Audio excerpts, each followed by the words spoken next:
I've read it, of course, but I haven't majored in what's called eschatology, because when he comes back, I'm going to know everything I need to know about it.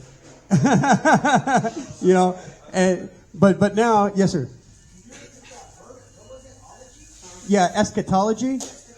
Yeah, that means the study of end times. Whenever you see the word ology at the end, it comes from the word logos in the Greek, and it means discourse of or study of. Yeah, yeah.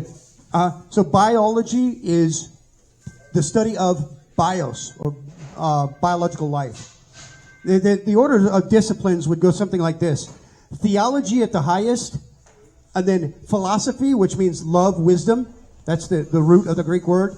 And then you'd have sociology, theology, philosophy, psychology, sociology, anthropology, biology, chemistry.